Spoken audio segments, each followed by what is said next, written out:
Ciao a tutti e benvenuti da Bilalla. In questo video vediamo come preparare in casa degli stampi di silicone. Naturalmente in commercio possiamo trovare tutti gli stampi che vogliamo e ce ne sono di vario tipo e anche di vario prezzo, quindi anche abbastanza economici. Tuttavia può succedere che in casa abbiamo qualche oggetto che ci piacerebbe in particolar modo riprodurre. Quindi a questo punto andiamo a prepararci lo stampo con le nostre mani. Quindi ci occorrerà del silicone acetico, dell'amido di mais e dell'olio baby. Quindi, preferibilmente in un luogo bene aerato, andiamo a mischiare i tre componenti.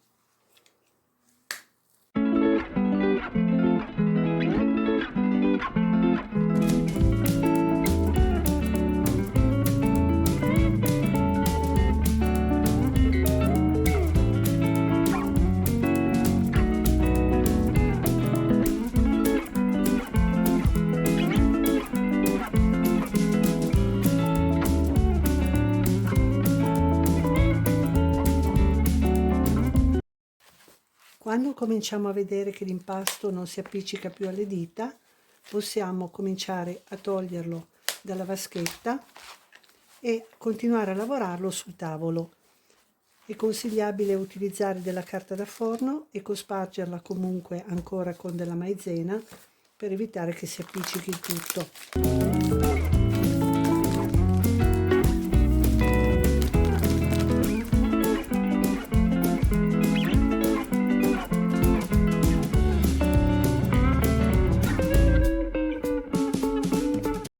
Ecco, ora io ho utilizzato tutto il silicone del tubo, quindi ne ho preparato una buona quantità, però tenete conto che questo impasto va utilizzato subito, non si può conservare, pertanto se avete intenzione di fare pochi stampi, regolatevi sulla quantità da preparare.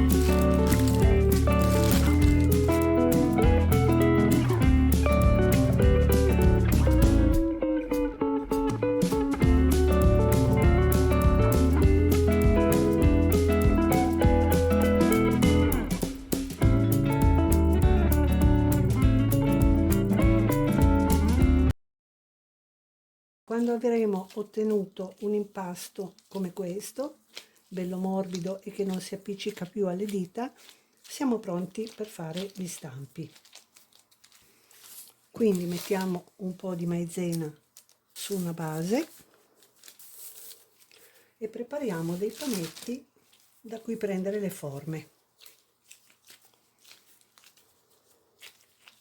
Ora io vi mostro come prendere la forma da un oggettino che possiamo spostare, ma eventualmente potete anche prendere la forma direttamente, per esempio dal fregio di un mobile. Dobbiamo cercare di farlo il più liscio possibile.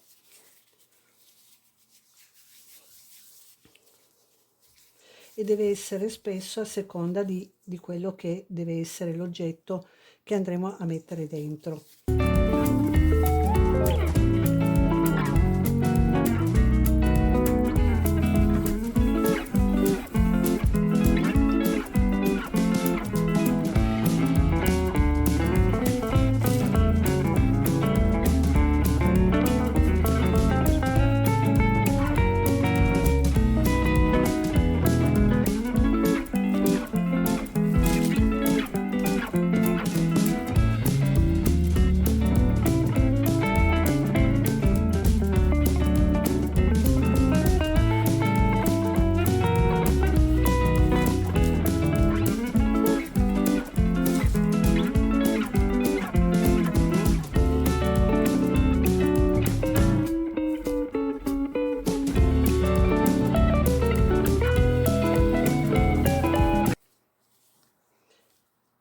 E poi lo lasciamo in posa per tutta la notte in maniera che il silicone si rapprenda bene.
Adesso che il silicone è bene asciutto, possiamo andare a togliere i soggetti dai calchi.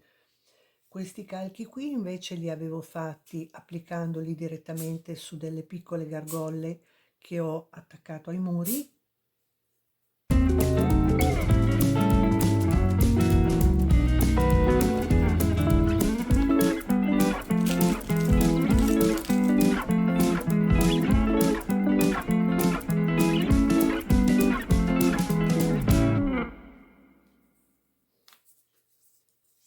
Vedete come sono rimasti belli morbidi, che va molto bene quindi non solo per utilizzarli quando vogliamo fare dei fregi con la paper clay, ma vanno molto bene anche quando dobbiamo usare il gesso.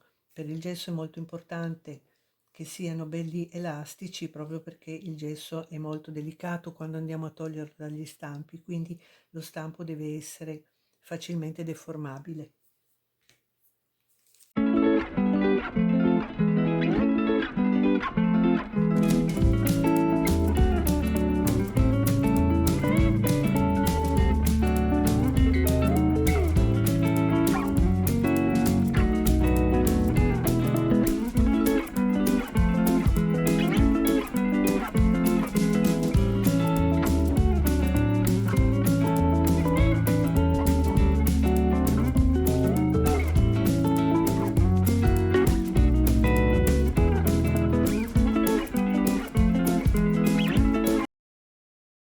Ecco, siccome al momento non ho della paper clay pronta per farvi vedere come sono venuti questi stampi, utilizzerò della pasta autoindurente già pronta.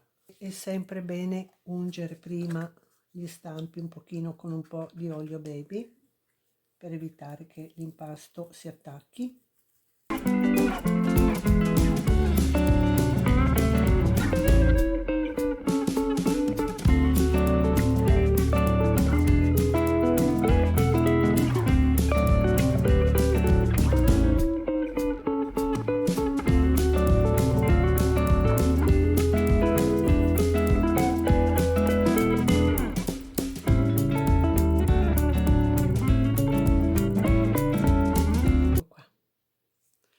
Come vedete sono perfettamente dettagliati, esattamente come gli stampi che acquistiamo.